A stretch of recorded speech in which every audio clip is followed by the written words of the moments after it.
now living under COVID for more than 2 months. What's that been like? Well, it certainly is. I kind of think of it in phases. So when we heard about the lockdown, I was excited to try new things. Our whole house we have a treadmill in our house that we borrowed from someone. I have gym equipment, and I went crazy. I did a lot of things. I trained in the morning on the treadmill. In the afternoons, I will do my gym session. It went really well. And then the second phase was when we had an extension on the lockdown. So it kind of made our training a bit different. And also on our bodies, it's difficult not to see someone that can help you sort your muscles out. So the treadmill and that kind of worked my shins quite a lot. So I tried to do more high interval training sessions on the TV. And it's great if you have someone looking at you and saying, let's do this. And you feel burn. But yeah, being positive, it is difficult in the times we're at. But I'm just trying to tell myself, you know what, I'm not the only one.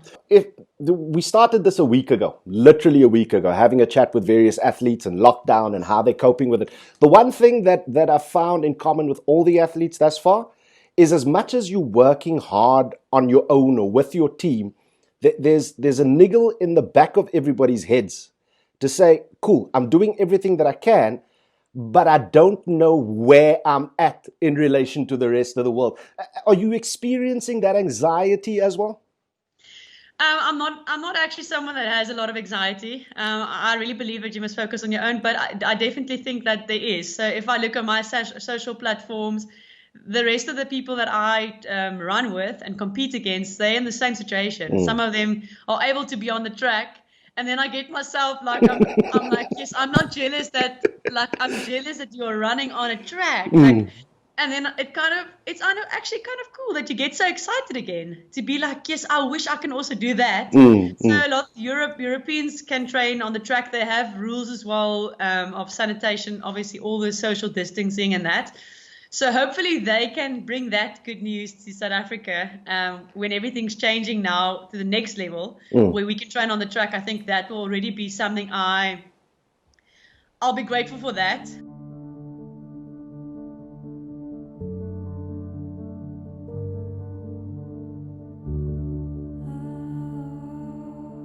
The world's most popular Paralympic superstar, fresh from a gold medal last night in the 400 metres, give a big Trafalgar Square welcome to Blade Runner. It is Oscar Pistorius!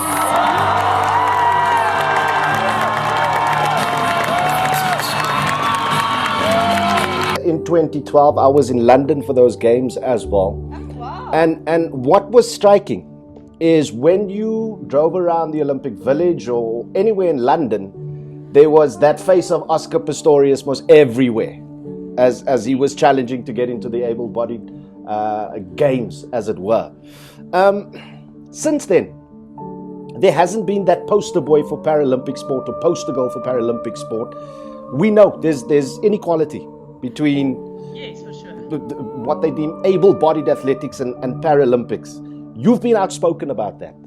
What is it in your 7-year journey, do you think, what is it going to take for athletes like yourself to really be put on the podium, the platform that you feel you deserve? Yes, that's something I've been raising quite a lot since last year. I've been at my weakest as an athlete. I've been injured. I came fourth. I have had races where I have not received a medal. I have races where I ran and I got a world medal and a world record. And it's not valued. We are not valued as a Paralympic athletes to the Olympic athletes. And that's not just the sporting 400 meter, that few seconds that you run. It's the pre, it's the post, it's the while you train. Sponsorships, they don't want to invest in you. And I trust that it's because they don't value it. I have had so many encounters with people that I'm not someone that I really think I'm a good package. I would say to ask them Sure. myself, I would say, you know what, this girl has energy, she has a vibrantness, and I've worked on that. I believe that you got to work on your positive and you're going to work on your negative, and you must, I'm not shy to say that's who I am. So I felt like there's a lot of sponsorship that can use that. But so many people miss that point. And I've learned in 2012, I trained with Pick and Pay clothing and Mr. Price clothing, and it didn't bother me because you know what? It doesn't matter what you wear, what you do. But in the same sentence, when you grow as an athlete and you get professional, you wish that someone would invest in you as an athlete to help you and to help you to accomplish that dream. If it's financially, if it's sporting kit, if it's whatever it is, you want people to invest in your dream, because then it can help you to get that dream. We all are professional athletes. We go to the gym, we go to the track, we work hard, both sides. So I think our job is to create a platform where we can tell people more about my disability and my hand, and to tell them, you know what, I actually, when I skip rope, I use attachments, and I can then put a challenge up to weight or whatever, and tell them, you know what, let's see who can jump the most or whatever. There we go. Challenge has been posted. We'll put it in the faces of people who need to take up that challenge. I love it.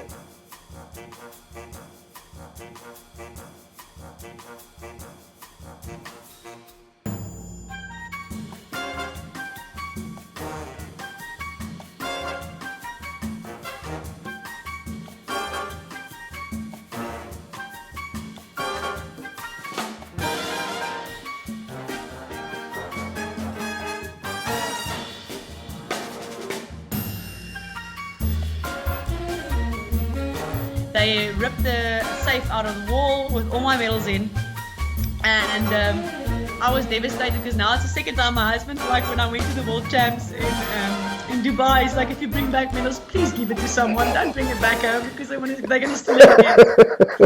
And then I thought, you know what, a second time my medal's been stolen, it means something, I must not have them. I have pictures of them, that's enough. I don't need to have the real medals. The crazy part is I got them back. So my dad is one of those people, take chances, like you never know. So we took pictures. We took a picture of my old medals that I had, to just show how they look, and made an article of, if someone knows anything about the medals, please phone us. And a police officer read the article, and he remembered, like 2 weeks ago, someone walked past him on their way to the area where they obviously put all the things that are stolen. And he had the medals in his hand, and he asked him, how much do you think this bag is? Yeah. It's like Olympic medals. And he's like, no, a lot. I don't think it has value in money, but definitely, it's definitely special for that person getting it. And I got a phone call in the morning, and I cried immediately, obviously, because I'm emotional now. And he's like, but how do you, like, wait, let me just send you pictures first. I'm not sure if it's really your medals. Let's just make sure of it. Yeah. And I received those medals, and I cried. So we went to get it in Delft. I took pictures with both of the police officers helping me, and celebrating something good. To me, it's almost a metaphor for, doesn't matter what happens, you're still in control of how you approach life. Yes, exactly. And when you keep doing what you're doing, every now and then life throws you a bonus, like getting your medals back. And you kind of strike me as that person. Now, the one thing you as an athlete, I'm sure, would want to get back is just that ability to be on the track, to get your training honed, so that the next time the Paralympics comes around, we're going to change 2 silvers and 1 bronze into golds all over the place, in the 400 and 200. What needs to happen for that to take place in your mind? From where we are now, leading up to whenever that Paralympics is going to take place next year, hopefully. I think the greatest deal for me is if we can start being on the track. We don't need to be in the gym that quickly, but hopefully in the next month, because we worked really hard in the beginning of the year. We were on a very high level. Personally, I think we were on perfect pace. And the lockdown came and kind of made that a bit. So as an athlete, to just kind of be a bit more positive in terms of training, and the accessibility in terms of being on the track, being outside the whole day, being in the gym, would be great, to help us to get that goal again. To be like, okay, Tokyo. I laughed when I had the interview. She said it's Tokyo 2020 in 2021. So I was like, yo, that's quite a mouthful, but that's like claiming that 2020 was a year where the pandemic came and the COVID-19, but they still want to celebrate that it would have been just 2021. So I think you want to have that goal and say, I'm working to Tokyo again. So that's definitely priority, to be back on the track, see my people, be there with them. And I'm definitely, if I need to put on a hand glove and spread with alcohol just to give them a high five, it will be the best. Because before the lockdown, we had time trial, and we all ran incredibly well. And my urge was just to jump on them and give them a high five and celebrate with them. But it was like, you know, that uncomfortable. You don't know if you want to hug, or you know, when you see someone, you're not sure if it's a shake or a hand, a high five or a hug. You're kind of like wiggling around because you're not sure if you can touch them. So that will be great in terms of building up to Tokyo. But like I said, day by day is the most important thing that we can do now. Absolutely. Now, finally, just look into that camera there. Speak to the money world, the corporate world, the sponsors all over the world about the power package that Anrune Weyers is. I love kids. I love investing in the community. I love helping people, especially also females. And I love sharing my story of overcoming my challenges as being disabled in the world I live in, as well as a female, being different, having freckles, having a different type of skin, a very fair skin to what the world creates. So to kind of change the world's image of how someone really needs to look. And I believe that if someone wants to invest in that, that there's so much more than just that athletic performance, that I can bring something to your company as well and give back, because that's the most important thing of a partnership and sponsor, is not just giving, but also receiving and growing on that brand and that idea that the business has. Give us a fist bump. Boom. Thank you so much for your time, Anrune.